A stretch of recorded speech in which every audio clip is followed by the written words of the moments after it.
this next thing I'm going to say is in no way, shape, or form political. So please don't take it that way. The vaccine. Look at some of you. Oh, here we go. Here we go. I knew it. I knew it was coming. I knew it. Look at him. He's got booster written all over him. Look at him. I'm not here to tell you what to do with your bodies. I'm just here to share a story.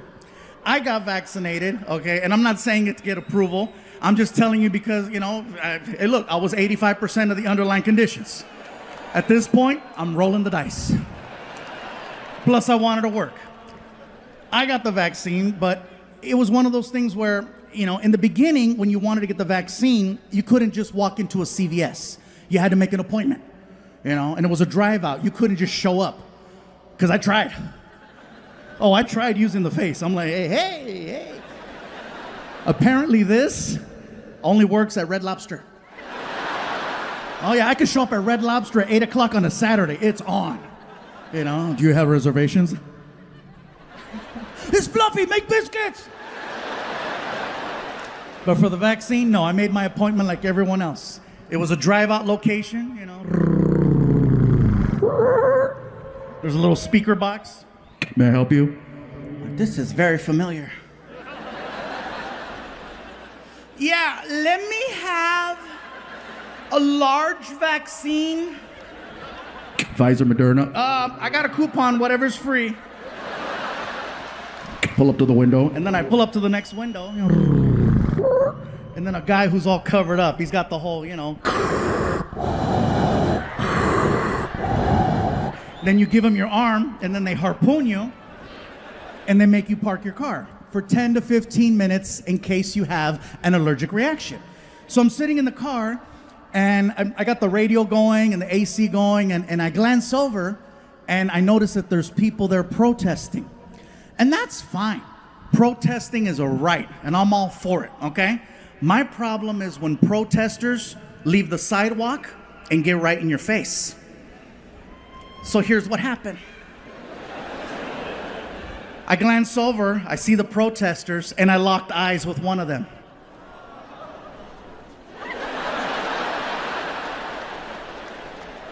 And I could do this all day. I'm in the car, right? Like, what?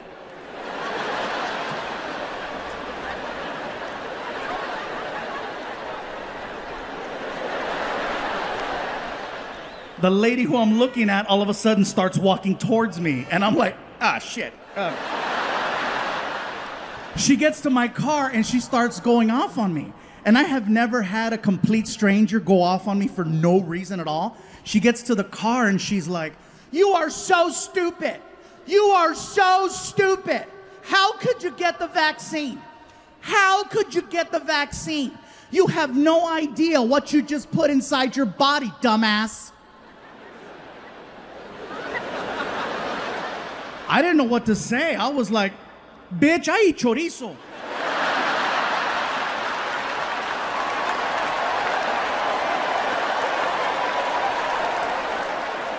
You have no idea what that vaccine has to work through in order to have any type of effect whatsoever.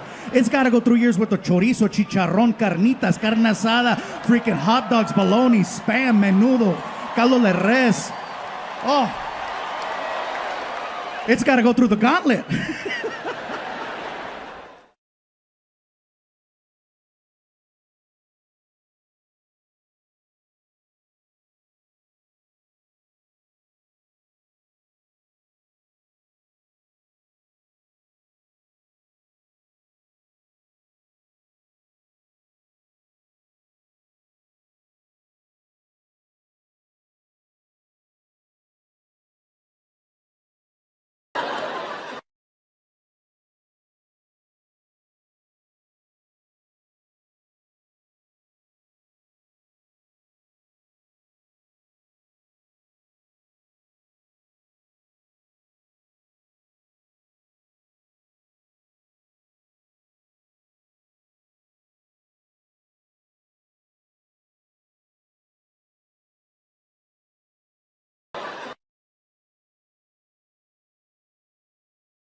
I look forward to problems.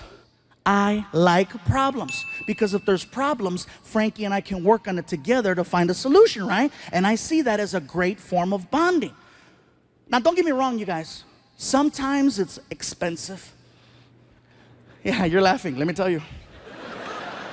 Like one time they took his iPhone from school and he comes home and he's all devastated, right? He's like, Dad, I gotta talk to you. I'm like, what? Tell me what? They stole my phone. I'm like, that's why you're talking. And I started laughing. He goes, it's not funny. I go, you have no idea how funny it is. I go, so what happened, Frankie? So they broke into my locker at school and they took my iPhone, they took my friend's iPhone, and if we go to the school right now, we can fill out a report. We know exactly who did it. Can we go to the school right now? I go, listen, Frankie, I'd love to, but I'm really, really tired. I just got off a flight, and I guess, I'm really, really tired. I promise you tomorrow morning I'll take you early, I'll help you fill out the report, and we'll turn it in. Can we go right now? I go, Frankie, seriously, please, tomorrow. I need my phone. I go, listen, Frankie, you can handle one day without your phone. He's not getting his way. So he turns around and he yells at the ground and he goes, they took my phone! I looked at him, I said, hey, you took my freedom. You don't hear me screaming. I just accept it and process it and we move on, that's it. So then he asked, what's gonna happen? I go, well, I'm gonna go upstairs, take a shower and probably go to bed. No, what's gonna happen if I don't get my phone back? I go, that's a good question, Frankie, I don't know. You're not gonna get me a new one? No, dude, I already got you a phone. It was your responsibility to take care of that phone. It's not fair. I go, life's not fair, Frankie, okay? But things happen. You should get me a phone. Dude, seriously? And then he looks at me and he says, and this kind of messed with me, he goes, you should get me a phone. It's nothing for you to get me a new phone. It's nothing for you to get me a new phone.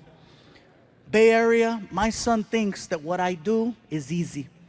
He thinks it's easy because all he sees when he attends 1 or 2 shows per year is that I walk out on stage, you guys start chanting, and then cool magically appears in his room.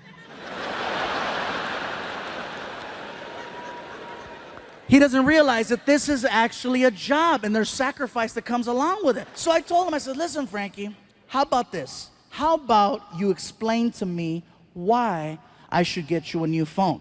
And if it makes sense, I'll do it right now. Go. I need one. I said, no, Frankie, you're a teenager. You don't need a phone. A cell phone for a teenager isn't a necessity. It's a luxury, okay? It's not a necessity. It's a luxury.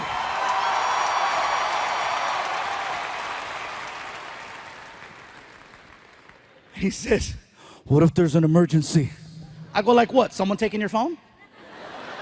What did you do today when they took your phone? I went to the cafeteria and I talked to my friend Angel and he let me use his phone and I called my mom and I go, and guess what? If that doesn't work, you can go to the office and let them know there's a family emergency. Please contact my mom or my dad. Next, what if you need to get a hold of me? I know what school you go to. What about when I'm walking home? I know the route that you take. And then he pulled this one out, one of the greatest lines ever. You know what? You talk a lot about me on TV. People know who I am now. What if someone tries to kidnap me? I said, you weigh 225. Good luck. They are not kidnapping your ass without an iPhone and a box of Oreos. That's the only way that's gonna happen. I said, Frankie, do you realize how lucky you are? You had a phone. I didn't have a phone in school. Your mom didn't have a phone in school. If we needed to make a phone call, we had to carry change or we had to call collect. What's that? Oh my God. Trying to explain the concept of a collect call to my kid is like trying to explain rocket science. He'll never have to deal with it. He'll never know what it's like to be out late somewhere and have to use a phone. First of all, to find a payphone. If you see a payphone now, you look at it like, oh wow, they forgot to take it down. Get your camera, take a picture, because that's gone. Take a picture. He'll never know about staying out late at night and having to use one of those nasty phones and taking off that receiver. You know, the nasty one that has gum and gonorrhea all over it, right? And you got to keep it far away from your face so you don't get infected. And then you make that phone call. You know that freaking, when you make a collect call back in the day, it was expensive. He's not going to have to do that now. Back in the day, if you made a collect call, it was a mission. It was a mission and it was expensive. If you called my mom collect, it better have been life or death. Or that's what it was gonna be. You call my mom back in the day, shoot, we were on welfare and Section 8. Every penny counted. You call her up, hello, and then she get the presentation. AT&T. Do you accept a collect call from caller? At the tone, say only your name. You had to get creative. Mom, it's me, pick me up at 7-Eleven, 6 for her, I love you, bye. Do you accept the charges? Hell no, I'm on my way, mijo.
This next thing I'm going to say is in no way, shape, or form political. So please don't take it that way.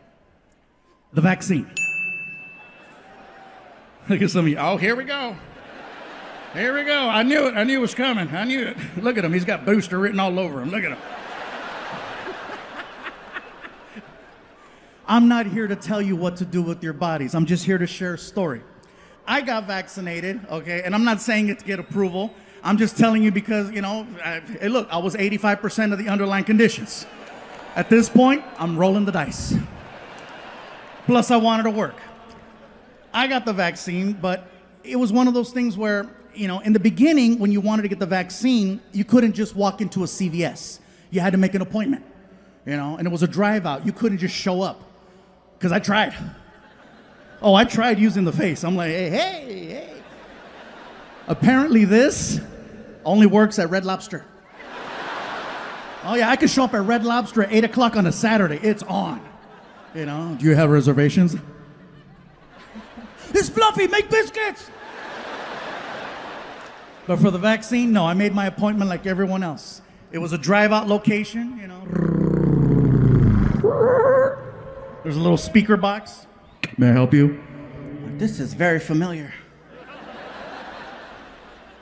Yeah, let me have a large vaccine. Pfizer, Moderna. I got a coupon, whatever's free. Pull up to the window. And then I pull up to the next window. And then a guy who's all covered up, he's got the whole, Then you give them your arm, and then they harpoon you, and they make you park your car for 10 to 15 minutes in case you have an allergic reaction. So I'm sitting in the car, and I got the radio going and the AC going, and I glance over, and I notice that there's people there protesting. And that's fine. Protesting is a right, and I'm all for it, okay? My problem is when protesters leave the sidewalk and get right in your face. So here's what happened. I glance over, I see the protesters, and I locked eyes with one of them.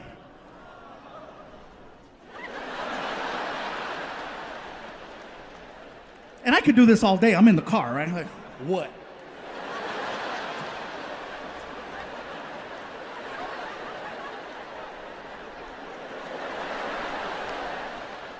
The lady who I'm looking at all of a sudden starts walking towards me, and I'm like, shit. She gets to my car and she starts going off on me. And I have never had a complete stranger go off on me for no reason at all. She gets to the car and she's like, "You are so stupid. You are so stupid. How could you get the vaccine? How could you get the vaccine? You have no idea what you just put inside your body, dumbass." I didn't know what to say. I was like, "Bitch, I eat chorizo."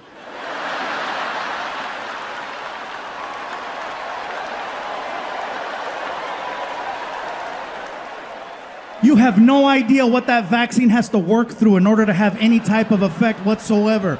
It's got to go through years worth of chorizo, chicharrón, carnitas, carne asada, freaking hot dogs, bologna, spam, menudo, caldo de res. Oh. It's got to go through the gauntlet.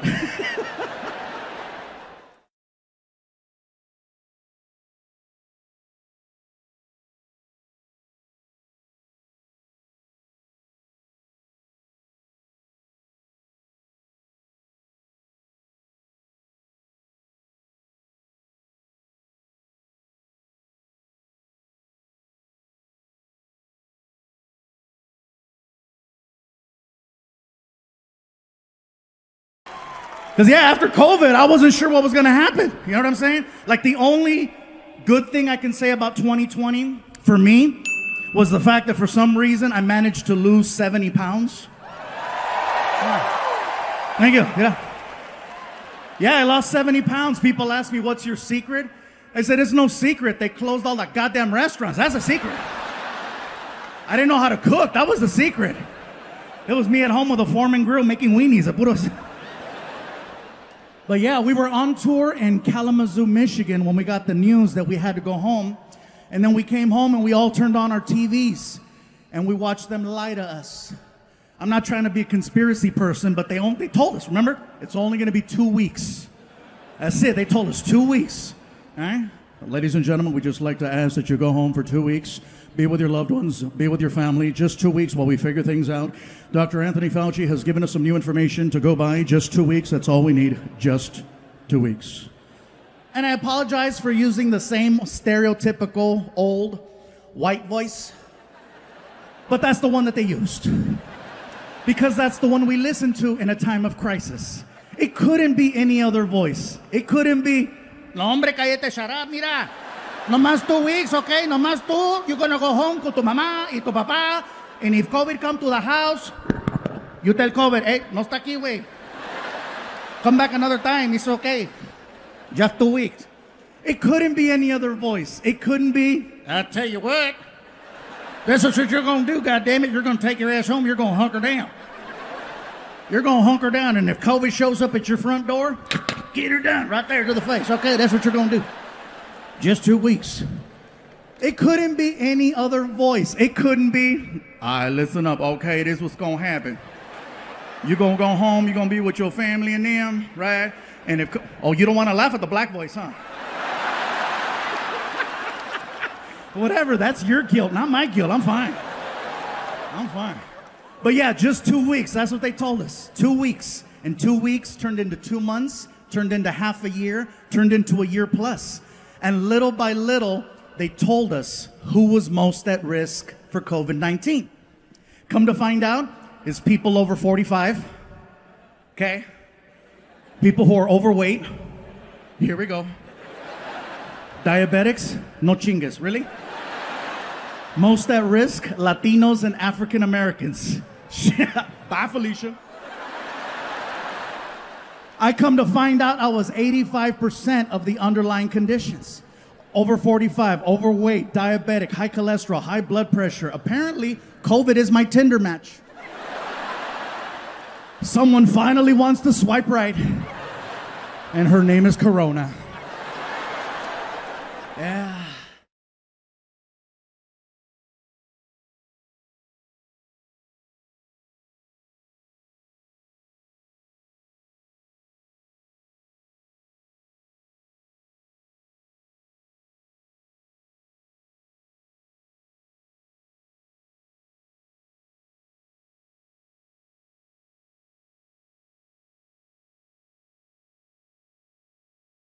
One year ago, this city was flipped upside down by a hurricane. Un cabrón named Harvey. And they said that this city would never be the same. I think it's beautiful that a year later, we're all here celebrating together the fact that this city is resilient. And you guys persevered. Houston strong, baby.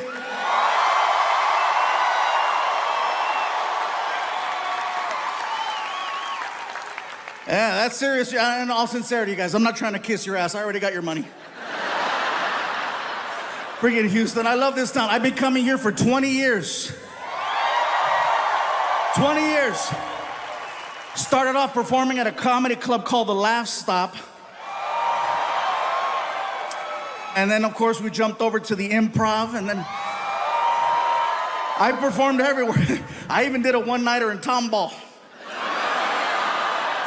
That's a long story for the people at home. I won't even get into that.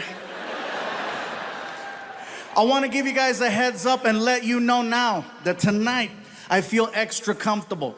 You're gonna notice that you might hear a little bit more Spanish than you normally would.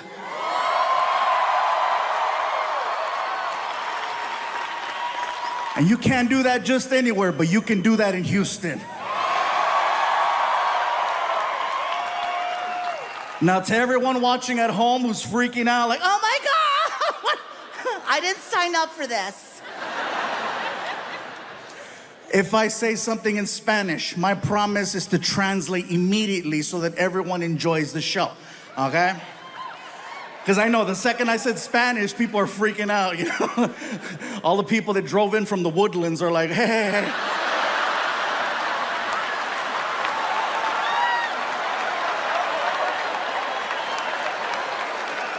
And for everyone at home, what does he mean by that? The people from the Woodlands, you know.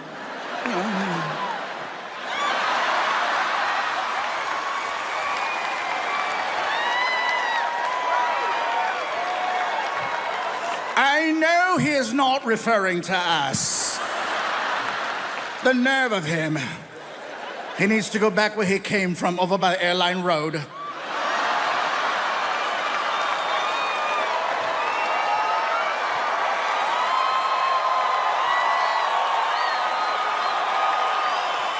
That's right. I know where you keep your brown people.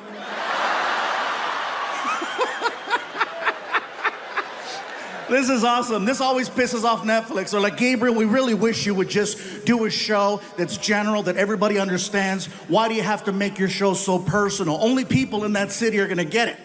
Well, when you have an arena full of people, you want them to get it. You want that extra personal, special touch. I don't care what they say, I already got the check. So let me give you a heads up as to what has happened since the last time I did a special. My son Frankie is now 19 years old. 19 years old, high school graduate. He has all his shots, ladies. People tell me all the time, why do you talk about your son so much? Because he won't leave. Does he like it when you talk about him? I said, no, he hates it. Well, why do you do it? Because he won't leave. I'll tell you what he likes to do right now. He likes to sit around the house and watch videos of other kids playing video games. See, some of you are clapping. I didn't know that was an actual thing. I asked him, what are you doing? I'm watching other kids playing video games. I said, that's really? Why? Well, they're professionals. I'm like, why would you watch something that you could be doing? Because they're professionals. That's dumb. Really, Dad? Every Sunday, I see you watching football. How come you don't play? I didn't even argue. I just cut off the internet. My son's problem right now is that he has, according to him, too many options. Okay, that's his problem. I'm like, poor guy. I have so many options, Dad. I don't know what to do. Write them down. Put them on a wheel. Freaking. Today, plumber. Something. The problem is we go places, people find out he is my son, and then they offer him opportunities. He doesn't understand that that's not how the real world works. I know about struggling and clawing and fighting for the opportunity to do something. He doesn't get it yet. And that's my fault. For example, I take him and his mom out to dinner, okay? I took them both to Red Lobster. Now, Houston, me personally, I love Red Lobster, okay? And not even for the seafood. I'm talking about the biscuits. Oh, yeah. So we're sitting there and we're having a conversation with our son about life, opportunity, what does he want to do with himself? And as we're talking to him, the manager from Red Lobster walks over to our table. And he's being really cool, right? He's like, hey. And I'm like, hey. He looks at my son. Is this the infamous Frankie? I said, why, yes, it is. He just graduated. Congratulations. And he's looking for a job. The manager goes, oh, say no more. And he gives my son a business card. And then he starts to say, listen, Frankie, this is all you have to do. Just go online and fill out the application. Once it's registered, call me personally, and I'll see to it that you get an interview. The only position we have available right now is for a host, but there's plenty of room for opportunity here at Red Lobster. Besides, you got one hell of a reference. And then he walked away, and I was like, oh my God. I'm gonna get free biscuits.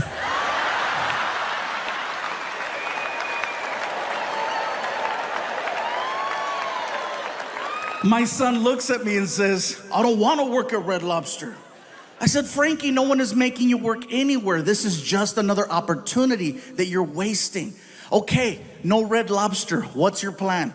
Oh, I don't know. I got frustrated, so I raised my voice. Well, you better start thinking. His mom didn't like that. Don't talk to him like that. I said, look, biscuit blocker.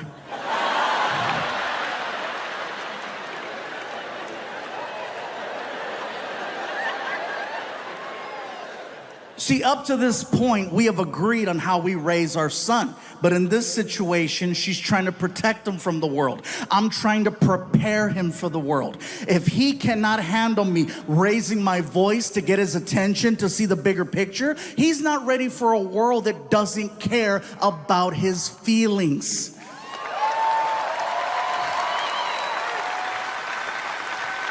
So I say, you know what? I gotta have a one-on-one with him. I gotta have a one-on-one without...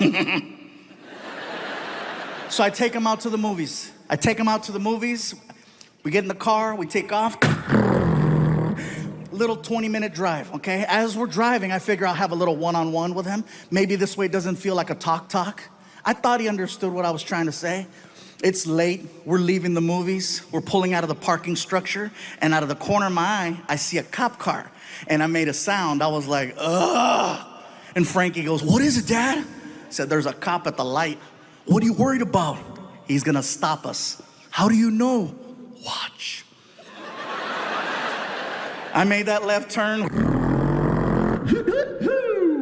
Frankie's losing it. It's happening! I said, relax. I pull over. Cop pulls up from behind. Immediately. Driver, windows down. Oh. Driver, hands out the window. Serious?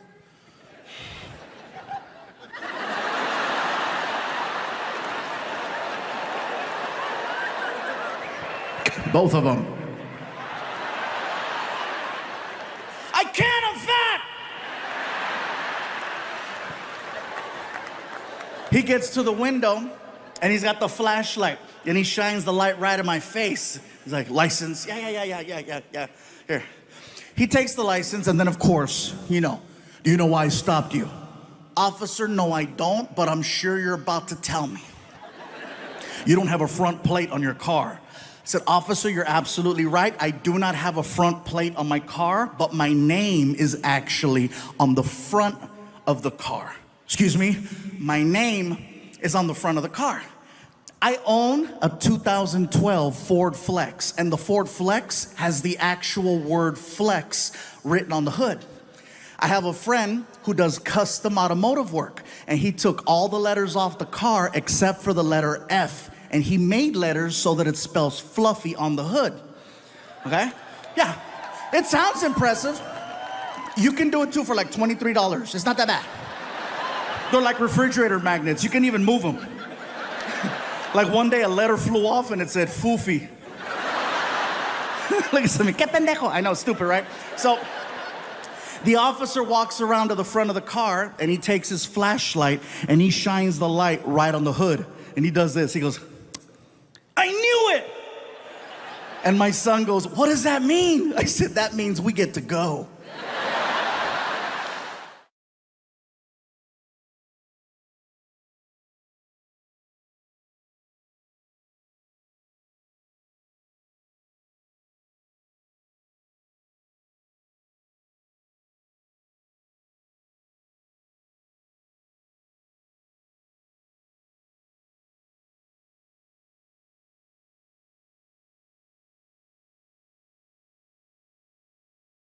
And by the way, you guys, since the last time we were here, I've had a few things change in my life. Some things happened that were so crazy that I couldn't even believe that it was a possibility. First thing that happened was I had my first ever celebrity death hoax, meaning that someone faked my death on the internet and it went viral.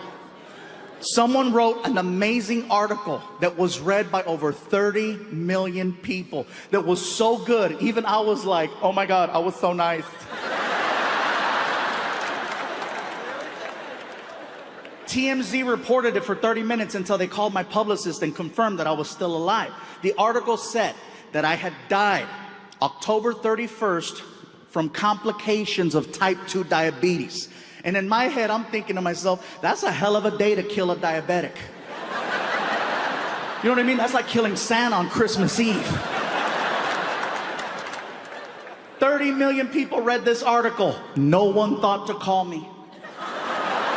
Except Martin. That's right.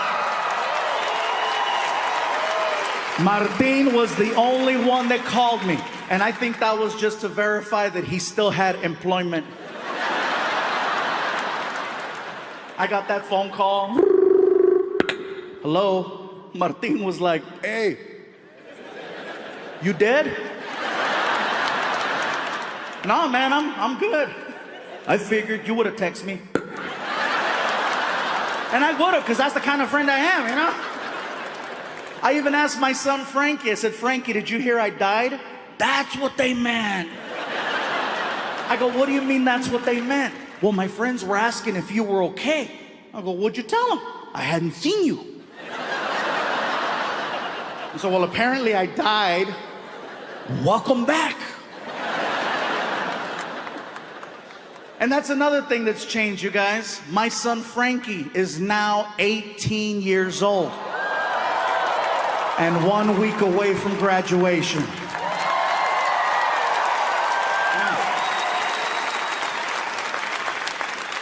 You guys are clapping, but he's not leaving. I've already asked him, I said, Frankie, what do you want to do with your life? Have you thought about college? Just now.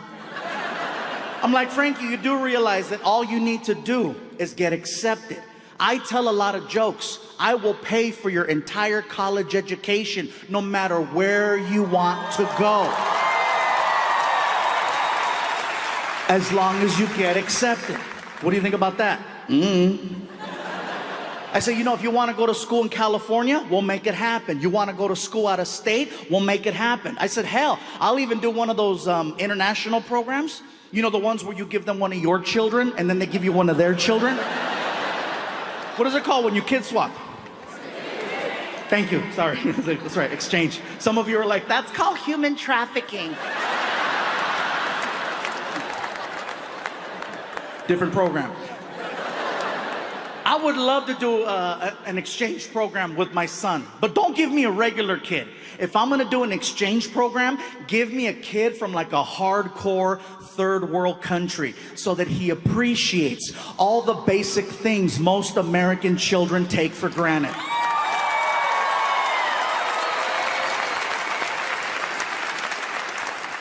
That's why I say, give me little Tombutu. Give me Tombutu. I would love Tombutu, and Tombutu would love me. Mr. Fluffy, Yes, Tombutu. I was wondering, what time do we go to sleep? You go to sleep whenever you like. This is your room. We sleep next door. All of this is for Tombutu? Yes, all of this is for Tombutu. In my village, 2 families sleep in an area this big. Well, here in America, one big-ass Mexican kid sleeps right here. Enjoy. And then I would take him to like IHOP or Denny's and let him order whatever he wants and just watch him lose it. You know? This is the Thanksgiving I heard of. Thank you, Mr. Fluffy. Thank you. If there is anything Tombutu can do for you, please tell me. Anything. Can you help me take out the trash? For you, I will eat the trash. Meanwhile, my son's on the other side of the world on top of an elephant trying to get Wi-Fi.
I found out that Frankie is very sensitive about his mom.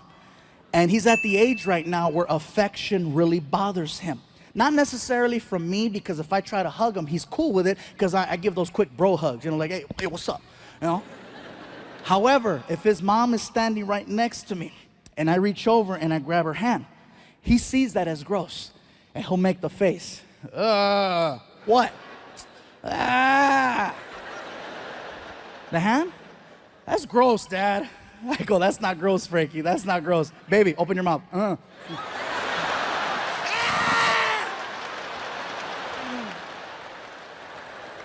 That's his weak spot, and I go for it every single time. One day I was ironing one of my shirts that I was gonna put on, right? I'm ironing the shirt and I'm talking to him about his grades. As I'm talking to him about his grades, there's a car driving in front of the house, and the stereo was really loud, and you could feel the bass. So I started dancing. Oh yeah. Frankie starts laughing, right? And it felt good. I was making my son laugh. But then he starts pointing. Why are you pointing? Because you're fat. Your fat's going everywhere. Your fat's going everywhere. I go, really? My fat's going everywhere? Well, guess what? This fat makes your mom horny.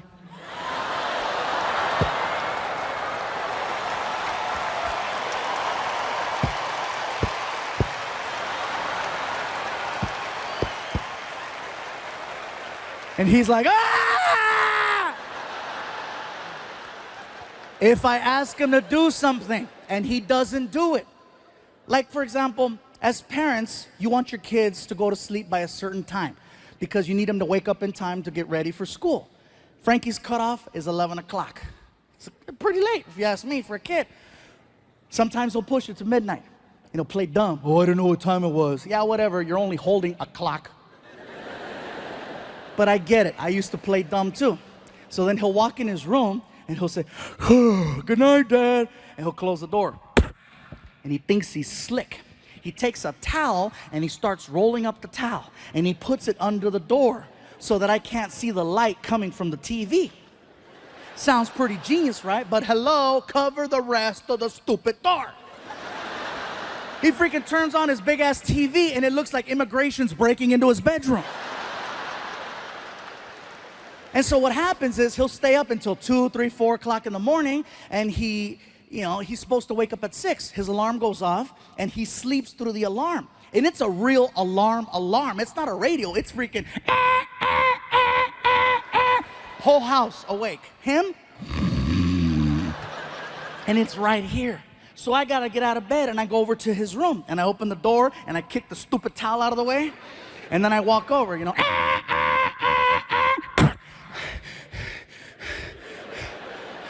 And I yell, Frankie! Frankie! Nothing. So I shake him. Frankie, wake up! You know what happens when I shake my son in the morning? It makes him eat in his sleep. That's what happens. I shake him and he does this. Nom, nom, nom.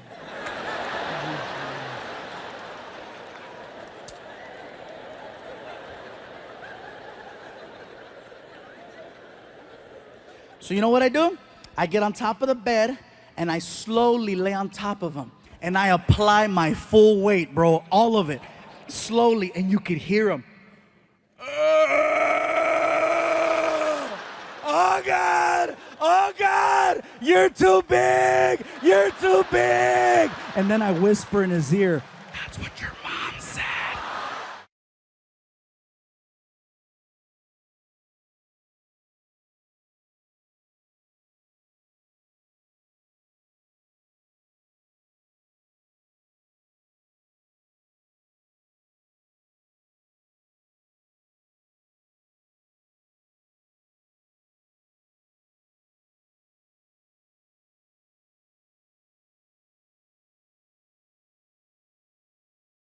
I've looked at someone like that before. I've been starstruck many, many times. As a matter of fact, this past year, I got to meet one of my childhood heroes.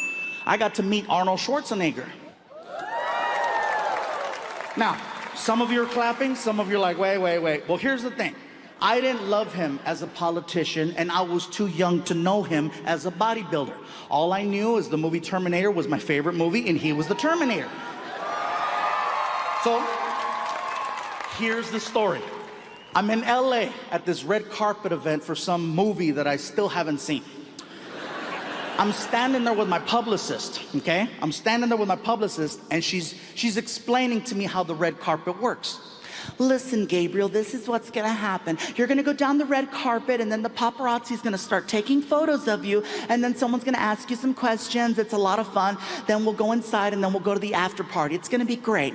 As she's telling me this, I'm looking around, and I look over and I notice, I see him. I see Arnold Schwarzenegger, and I freak out.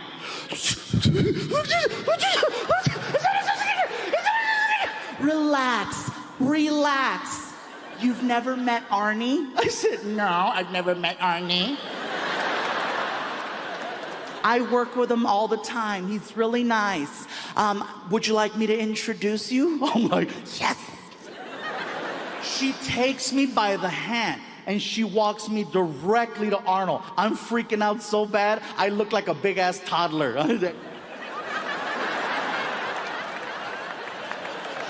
We get over to Arnold Schwarzenegger's area, and he's Arnold Schwarzenegger. He's already got a big group of people around him waiting to take a photo. So I'm just patiently waiting.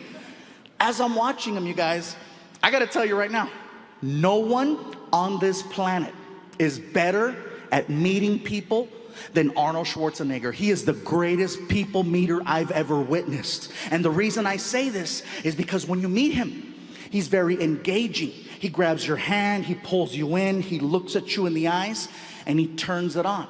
When you meet Arnold, you get exactly what you think you're gonna get. It's awesome to watch. You know? How are you? So nice to meet you. You're so strong. You put my hand. Hey, look at you. This is incredible. Got these lights and this red carpet. This is incredible. Excuse me. How are you? Hey, you're so strong. You put my hand. This is incredible. Look at you. People are walking away from him, looking at their hand. They're looking at their hand, you guys. 10 minutes I'm watching Arnold Schwarzenegger light people up. And then I noticed something else. I noticed that Arnold has a handler, a guy who stands right behind him. And it's this guy's job to basically reset Arnold for the next person he's about to meet. Arnold Schwarzenegger will never cut off a conversation with the fan. The guy behind him listens in on the conversation, and he determines when enough is enough, and then he signals Arnold to cut it off and move on. Here's the signal.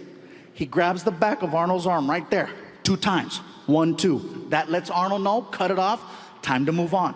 Always to the left. Awesome to watch. This is incredible what these lights and these special effects is going on here. Excuse me. How are you? Nice to meet you. You're so strong. Hey! I'm like, oh. So I yell out to the handler, hey! And the handler turns around. Hit him! I want to meet him. Hit him! And he starts laughing because now he sees that I see how the Terminator is really working. So he gives me one of these. Next thing you know, he is lighting Arnold up. He is hitting Arnold so fast, Arnold can barely keep up. Excuse me, pardon me, excuse me, hello, how are you? Excuse me, pardon me, high five, high five, high five, high five, high five, pardon me, excuse me, hello, how are you? Very good. Pound, pound, pound, pound, pound, pound, pound, pound, pound, pound, pound, pound. He's coming down the line, coming down the line, coming down the line, and I'm just waiting. And I stick my hand out and he grabbed it. How are you, son? I recognize you. I know who you are. You're the comedian who does the joke about the Indian man trying to rob a bank, but he cannot rob the bank because they are making fun of him. And in my head, I'm like, he knows me! Outside, I'm like, yeah, that's me. You are hysterical. Give me your contact information. You are the funniest person. Excuse me. How are you? Nice to meet you. You're so strong. Meeting Arnold is like a really good roller coaster. You want to go to the end and meet him one more time. You know what I'm saying?